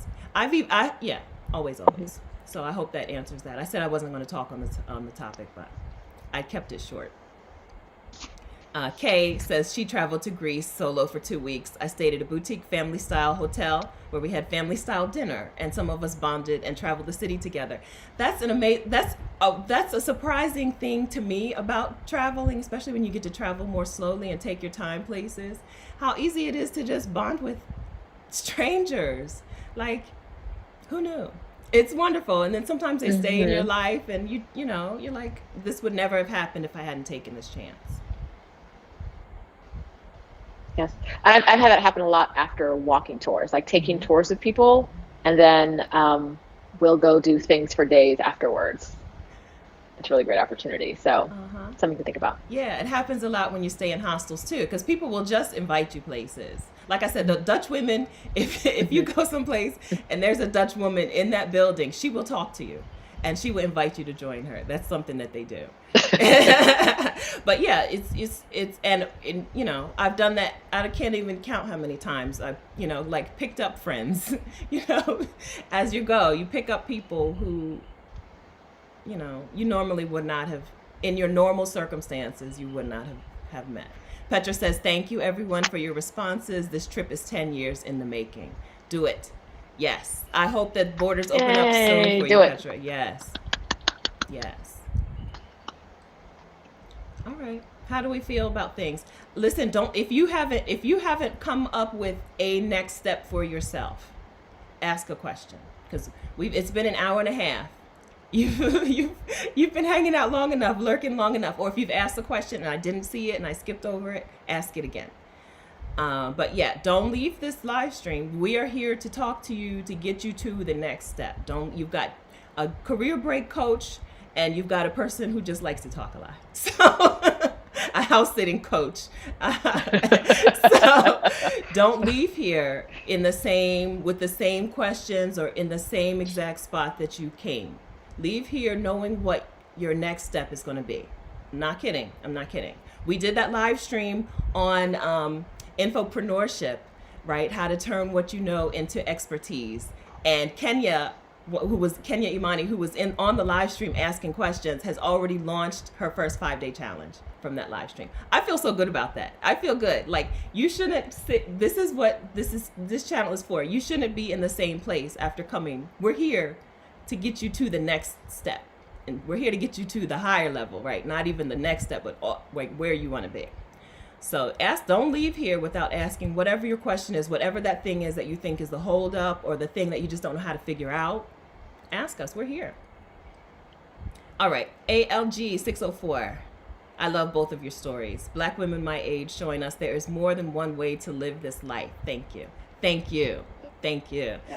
Yeah, that's what we're doing. That's what we're doing. So we both took a career break or a gap year or a sabbatical. We both traveled without having a black woman to see, without seeing a black woman who was doing it. Right? We knew. I think you were already in Nomadness, Shida. I joined right before I left. Okay. I think I joined in April and left in May. So Nomadness is a tribe of black travelers of color. And so I was in Nomadness. I knew that there had to be black women doing it based on some of the conversations in the group, but I just didn't know that. I didn't have anyone specific, sorry, y'all. I didn't have anyone specific to point to and say, here's an example, and here's a person that I can ask questions to even.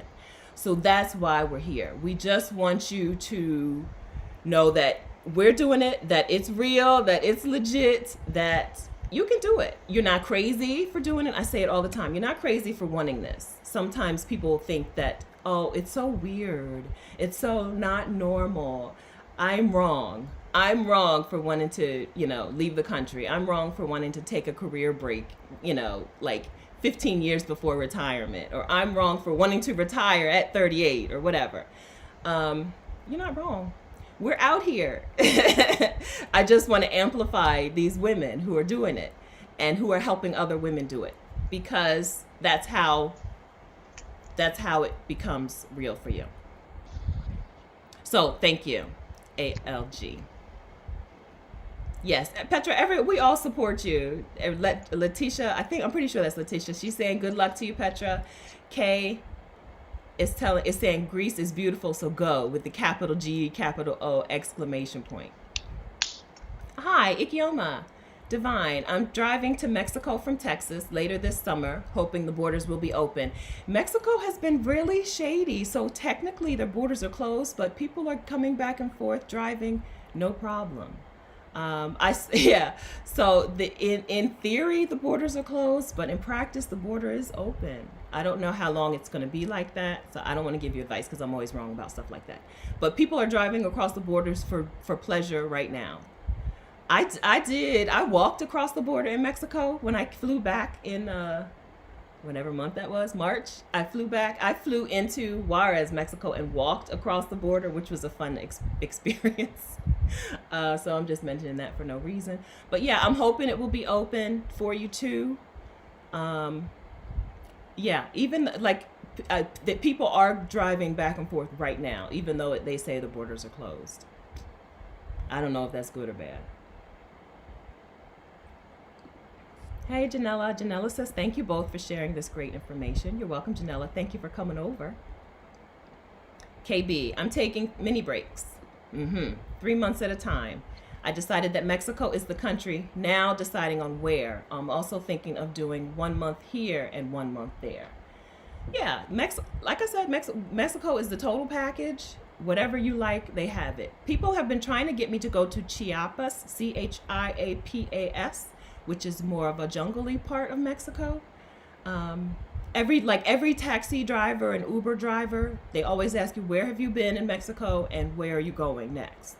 And they always tell me to go to Chiapas. And normally when people tell me something like that, I take their advice. But because I house sit back to back in Mexico, I haven't had the time, because Chiapas is not right there. Like, it's more of a journey.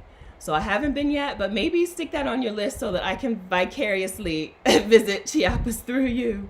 But yeah, it's got so much to offer. Good question from Saren Mayo. What are other non-Airbnb rental options abroad? So VRBO is Airbnb like, but if your issue is just not wanting to deal with Airbnb the company, VRBO is an option. But you can also just rent an apartment in that place. You can rent, it's not like you have to in a lot of places, you don't have to, you're not talking about getting a lease and signing on with the landlord and all that stuff.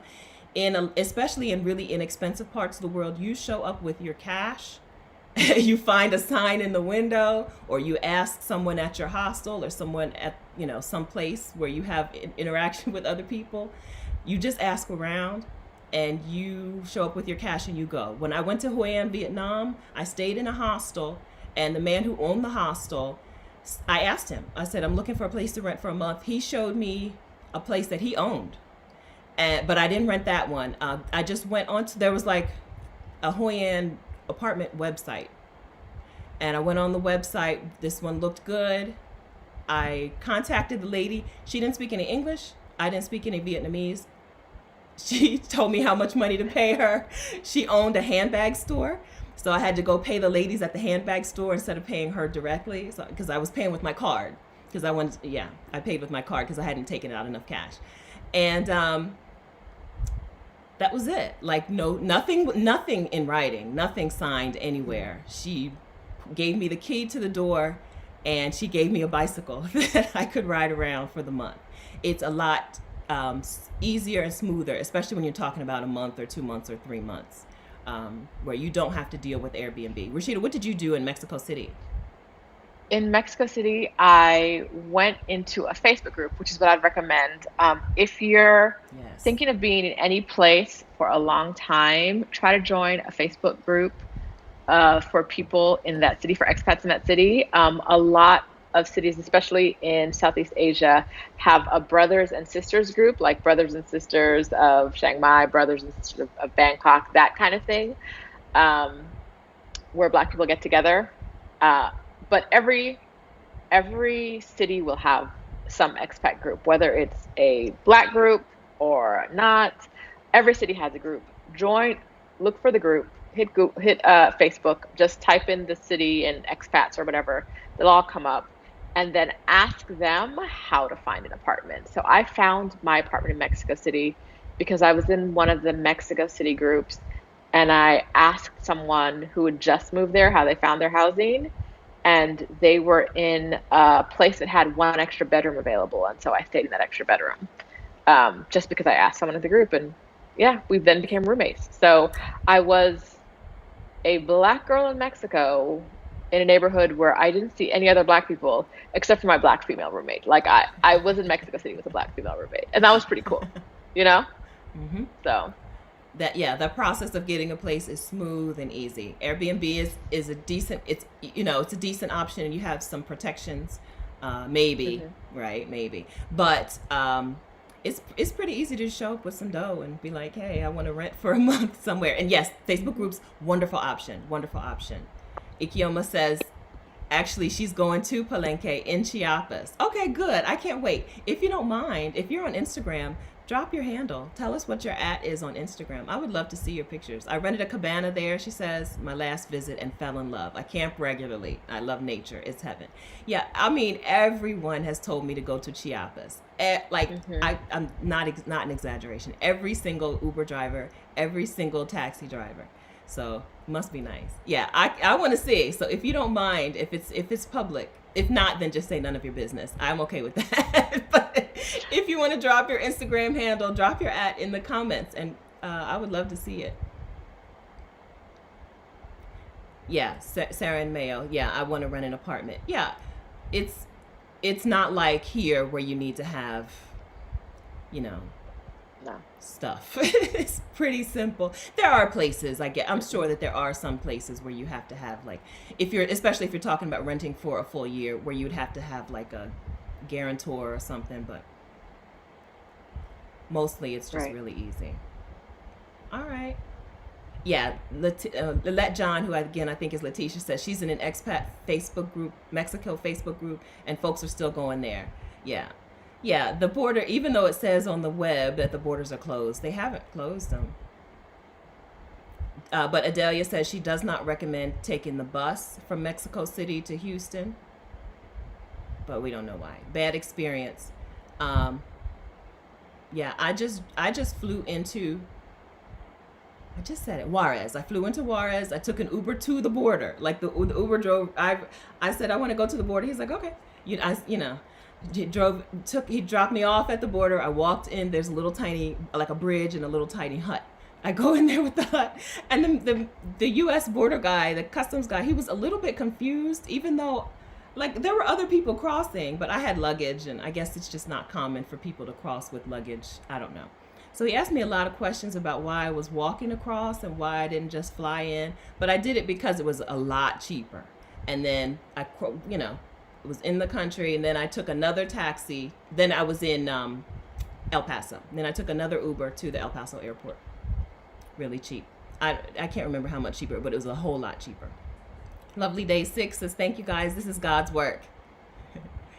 All right. Oh, I'm good. And Saren says, perfect. I have my next steps. Don't leave here without your next steps. I'm telling you. I'm telling you. Rashida's losing steam. Are you with us, We're Rashida? here for you. Okay. I am. I'm here. Who's got questions? Didi says, I want to start my gap year, but in the U.S.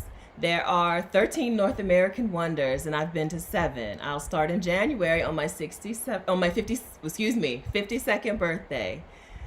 Staying in Hilo, Hawaii, Volcano National Park. Beautiful. We'll be there. We will be crashing. That's wonderful. Yeah, I would love to do a nice road trip. If any of you have an RV that you want to rent to me, tell me, let me know. I really want an RV around the national parks in the West. Yeah, so that's wonderful, Didi. I'm very glad.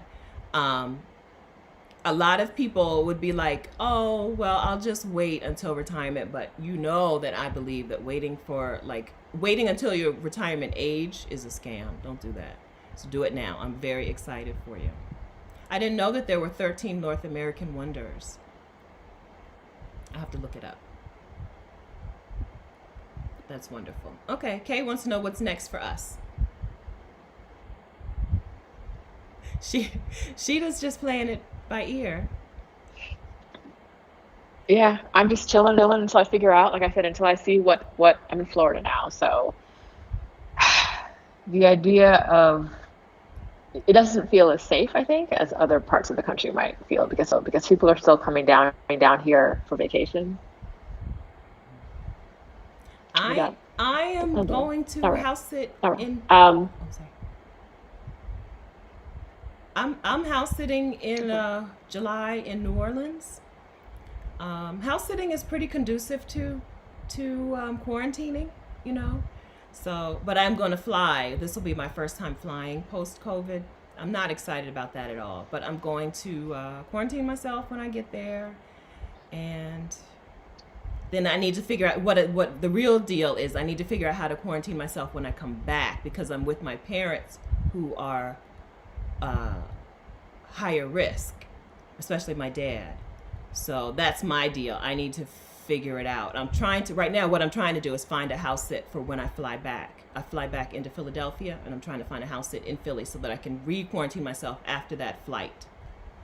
But that's it. I don't have anything else planned, and except for that house sit, those house sits in New Orleans. It's actually 2 different house sits, which will last me all of July.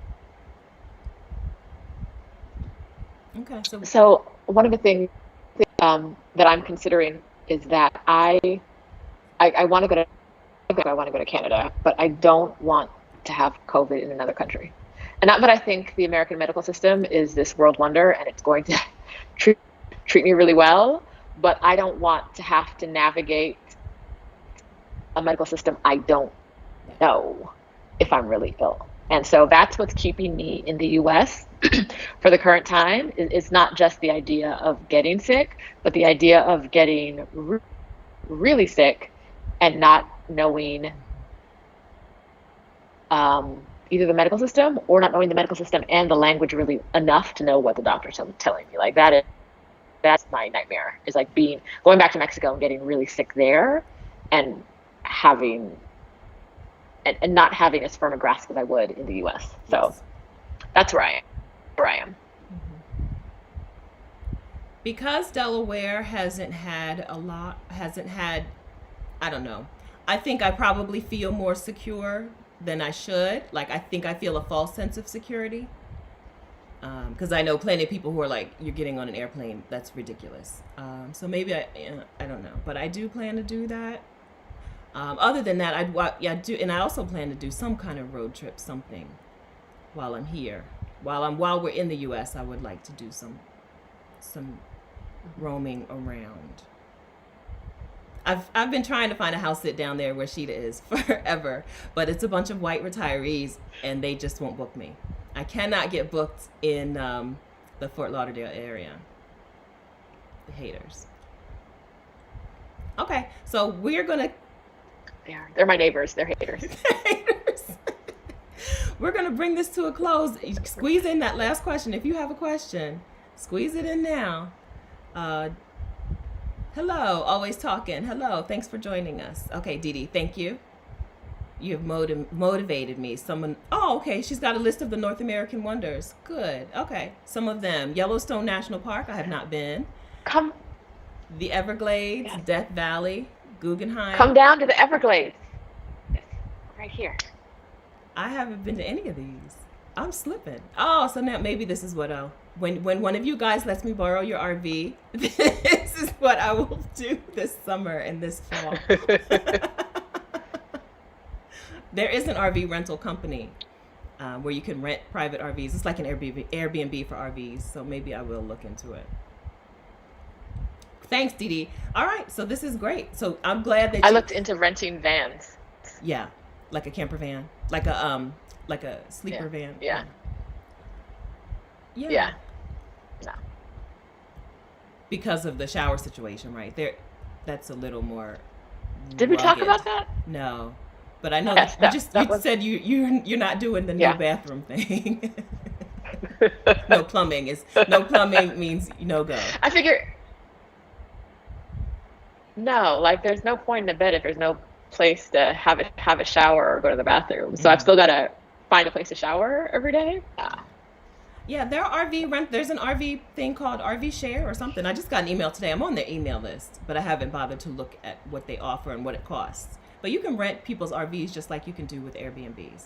Dee Dee, I am really excited to hear about your gap year because, as I said, I like the idea of having a theme. So I like that idea of visiting the wonders of North America. I'm all in on having a theme, even when you change it. Like I changed mine, even if you change it.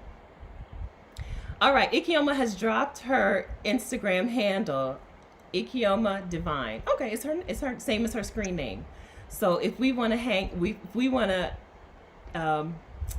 check out her Chiapas adventures in the jungle. I guess it's like a jungle. Follow her on Instagram, Ikioma Divine. I will as soon as we're done, because I can't wait to see what Chiapas actually looks like. Because I haven't even bothered to really Google it. I know everyone tells me about it, but I know I didn't have the time to go, so I didn't bother to look, because then I'd be like trying to squeeze in 3 days there, and I don't like doing that kind of stuff. Okay. All right, Rashida, I appreciate you so much. So, friends, let's do this one more time. Okay, so Rashida's channel, I'm going to drop the links in the chat, and then they're also going to be in the description. Please subscribe to Rashida's channel before you leave the live stream. Join me. Subscribe. Sheeta's on Subscribe, the loose. please. Okay, Yes. so wait, that was the website. Okay, my copy and paste skills are slipping. I'm not. That was the website. I'm not doing copy and paste properly. I would be better off just to type it. All right, so here's her YouTube channel link. Subscribe to her channel right now before you go. That way you don't have to remember it later. Okay, and then I've talked about the checklist, which is the best, like my favorite resource is like what I wish I'd had. I'm still not copying and pasting well. The sabbatical planning guide? Is that okay? So the check, oh yeah. Okay. So there's no more checklist. There was a checklist. Oh, oops. You didn't hear that. But I got advice from no, don't worry about it. There was a checklist, but I received some wisdom from my favorite graphic designer named Stephanie Perry. And she doesn't know, but she gave me this wisdom. But I used all of the knowledge she gave me, and I turned it from a checklist, which is what she was referencing, to now a planning guide. So Okay. she links to the planning guide. It's got the same information she was talking about. Okay, perfect. Okay, wonderful. Yeah, this is what you need. Like, this is what you need to go from, oh my gosh, this is insurmountable. There's too much. I don't know what to do. I don't know where to, this will get you to having a plan on paper. So get it. Like, there's no reason for you not to. One more thing. Yeah.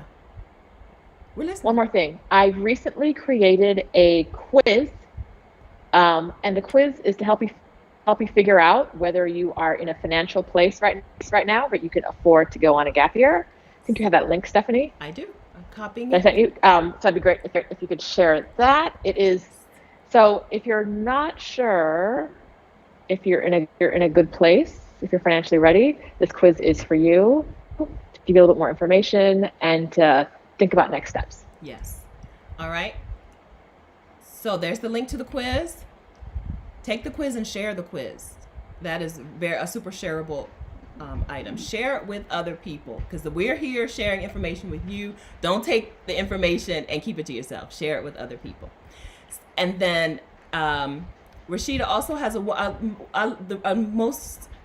semi-recent video on retiring before 40. A lot of you guys will be super interested in that, because it's a totally different path than the stuff that I talk about, right?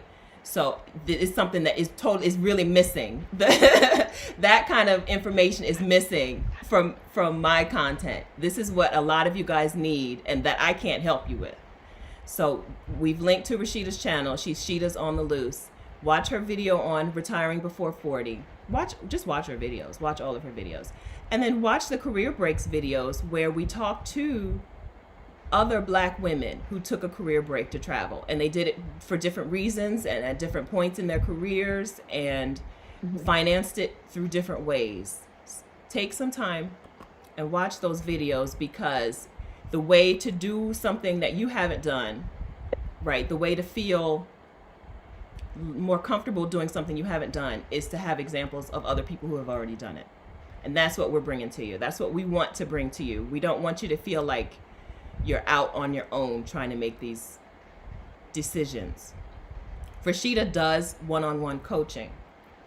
So she's here to answer, just like she talked to you today. She is here to answer your questions. She's here to get you to the next level, right? Get you from, I'd like to do it, but I don't know, to boom, my plan is in place.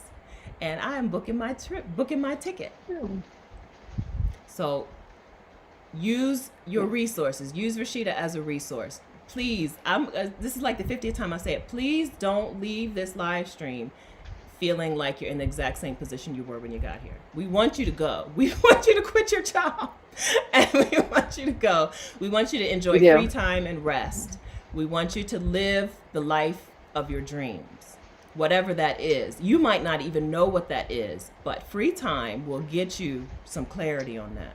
I don't know what your dream life is, and you might not know, but I know that you're not going to figure it out when you're exhausted, when you're burnt out, when you're stressed out, when you're living your entire life in fight or flight mode, which is where we live. We live in fight or flight. That's not natural. We're not supposed to. And your therapist is probably telling you that, and your doctor is probably telling you that. And now we're telling you. There's a solution. The solution is a sabbatical. Okay, so I've dropped all these links. I've sermonized, even though I said I wasn't going to sermonize. And then when you, so subscribe to Sheeta's channel now, and then come back after this is over, and I will have all of these links in the description. Because they stay in the chat. So the links will still be here, whether they're still in the chat or they're in the description. You'll have all of these links to all of the good information that Sheeta has laid out for you. Okay. All right. Sheeta. All right. We will see you. So you'll see Sheeta on her channel. I will see Sheeta. Sheeta and I are working on a secret project that I'm so excited about. So Sheeta, if you can hang on after we finish so that I can chat with you. Okay. All right. Anything you want to say? Yes. Any parting words for our secret friends? Project time? Secret. Oh, I'm so excited. No, I really just want to wish everyone luck. Wish everyone luck, and I want you to know that, like, you're gonna come up with reasons that you can't do this, but know that that's just fear, and fear isn't real, and you can do it. Other people have done it. You can do it. Make it happen. Make it happen. Yes.